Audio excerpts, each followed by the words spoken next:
Hello friends, welcome back to my channel. आज का मेरा टॉपिक है तुलसी के पौधे की देखभाल कैसे करें मार्च के महीने में। सर्दी के मौसम में जो तुलसी का पौधा पूरी तरह से सूख जाता है, उसमें ऐसा कौन सा फर्टिलाइज़र दें जिससे उनकी पत्तियां आने लगे और वह हरा भरा और घना हो जाए। ऐसा कौन सा फर्टिलाइज़र दें जिससे नई नई ब्रांचेज आने लगे और पत्तियों का साइज भी बड़ा होने लगे।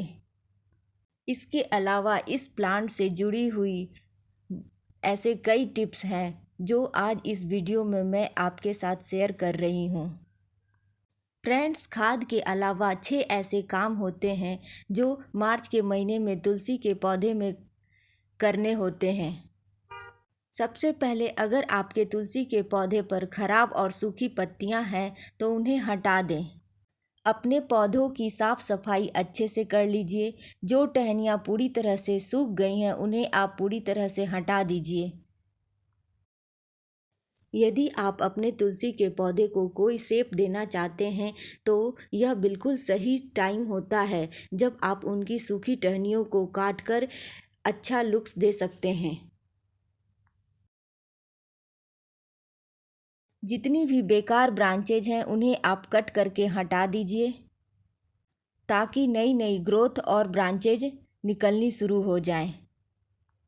दूसरा हमारा पॉइंट यह है कि आप रोज़ तुलसी के पौधे पर पानी का स्प्रे करें। इससे इनकी टहनियाँ सॉफ्ट हो जाती हैं और नई नई ब्रांचेज निकालना शुरू कर देती हैं। तीसरा हमारा पॉइंट है कि तुलसी के पौधे को कितना धूप देना चाहिए। इसे ऐसी जगह पर रखें जहां 4 से 5 घंटे की धूप आसानी से मिल सके। एक खास बात यह है कि इस पौधे को बहुत तेज धूप की ज़रूरत नहीं होती है। 4 से 5 घंटे की धूप इसके लिए काफ़ी है। यदि आप इसे इंडोर यानी घर के अंदर उगाना चाहते हैं तो ग्रो लाइट का यूज़ करें या फिर ऐसी जगह पर रखें जहां पर खिड़की से अच्छी धूप आती हो या रोशनी आती हो। बहुत ज़्यादा गर्मी जैसे मई जून के महीने में इसे ग्रीन नेट के नीचे रखें या फिर जहां सुबह की 2 से 3 घंटे की धूप मिलती रहे। तेज़ धूप होने की वजह से इसकी पत्तियां छोटी और सिकुड़ सी जाती है, इसलिए हमें रोज़ उस पर पानी का स्प्रे करना चाहिए। इसके जस्ट अपोजिट जो पौधा सेमी शेड एरिया में रखा रहता है उनकी पत्तियां ज़्यादा हरी और बड़ी बड़ी सी होती हैं। चौथा पॉइंट यह है कि हमें इसकी मिट्टी की गुड़ाई अच्छे से करनी चाहिए। गुड़ाई करने से जड़ें तेज़ी से बढ़ने लगती है, उनमें अंदर तक हवा जाती है जिससे फंगस लगने का डर नहीं होता है और जड़ों का फैलाव भी अंदर तेज़ी से होने लगता है जिससे ऊपर नई नई ब्रांचेज और पत्तियां आनी शुरू हो जाती है। अब बात करते हैं पानी की। जहाँ तक मुझे पता है तो इस प्लांट को नमी बहुत पसंद है, बट ओवर वाटरिंग से बचा कर रखें। सर्दियों में हर दूसरे दिन और गर्मियों में हर दिन इसे पानी दें। गमले की ऊपर की मिट्टी जब पूरी तरह से सूखने लगे तभी इसमें पानी दें। अगर तुलसी की मिट्टी एकदम से सूख जाएगी तो इसका पौधे पर बुरा असर पड़ता है। इसकी पत्तियां छोटी तो आएंगी ही, साथ ही टहनियाँ भी सूखने लगेंगी। मिट्टी को हमेशा हल्का मॉइस्ट बनाकर रखें जिससे आपका पौधा हरा भरा और घना बना रहेगा। छठा पॉइंट यह है कि यदि हम अपने गार्डन में नया तुलसी का पौधा लगाना चाहते हैं तो यह बिल्कुल सही समय होता है जब हम नर्सरी से लाकर एक नया पौधा लगा सकते हैं। इस समय वो अच्छे से ग्रो करेंगी और यदि बीज से आप लगाना चाहते हैं तो इनकी मंजरियों को अपने गमले की मिट्टी के ऊपर छिड़क दें। आप देखेंगे कि 15 से 20 दिनों में आपको एक नया पौधा तैयार मिल जाएगा। मार्च का समय तुलसी का पौधा तैयार करने का बिल्कुल सही समय होता है। इसी समय इसकी कटिंग भी आसानी से लग जाती है और 20 से 25 दिनों में इसमें जड़ें भी आ जाती हैं। इन सारे टिप्स को आप मार्च के महीने में अपने तुलसी के प्लांट के ऊपर ज़रूर फॉलो करें, तभी जाकर आपका पौधा हेल्दी हो पाएगा। सिर्फ खाद देने से पौधा हेल्दी नहीं होता है, बल्कि खाद के साथ साथ ये सारे टिप्स को भी फॉलो करना पड़ता है, तभी जाकर एक स्वस्थ और घना पौधा तैयार होगा।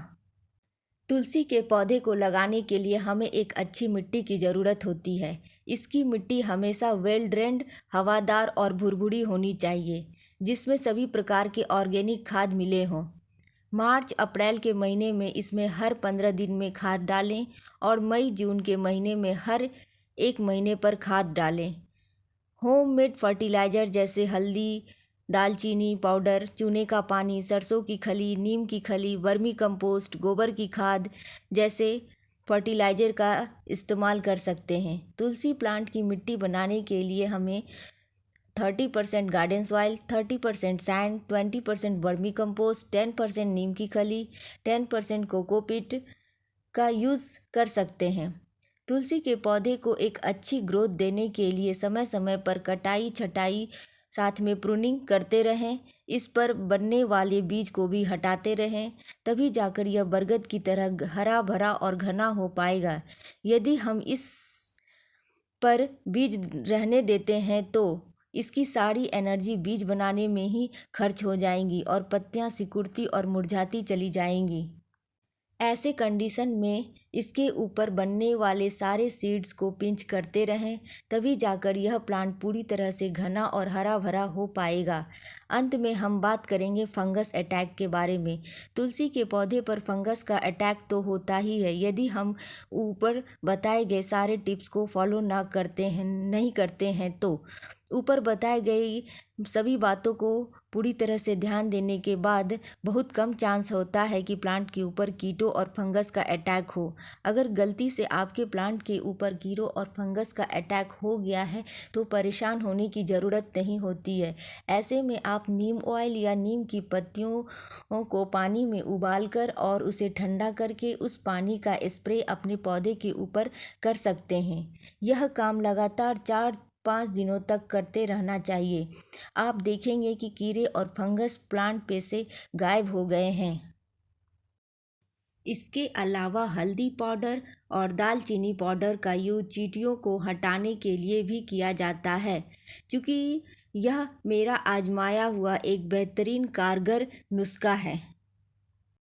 क्योंकि तुलसी प्लांट काफ़ी सेंसिटिव प्लांट होता है, इसलिए इसमें हम सिर्फ ऑर्गेनिक और होममेड फर्टिलाइज़र का ही यूज़ करते हैं। हाँ, एक और बात, इसकी सूखी और पीली पत्तियों को भी हटाते रहें और साफ़ सफाई का हमेशा ध्यान रखें। ऊपर बताई गई सारी बातों को अगर आप फॉलो करते हैं तो ऐसा हो नहीं सकता है कि आपका तुलसी का प्लांट बरगद की तरह घना ना हो। 100% स्वस्थ और घना होगा आपका भी तुलसी प्लांट। यदि आपने इस वीडियो को यहाँ तक देखा है तो एक लाइक और सब्सक्राइब कर दें। मिलते हैं नेक्स्ट वीडियो में नई जानकारी के साथ। तब तक के लिए थैंक यू।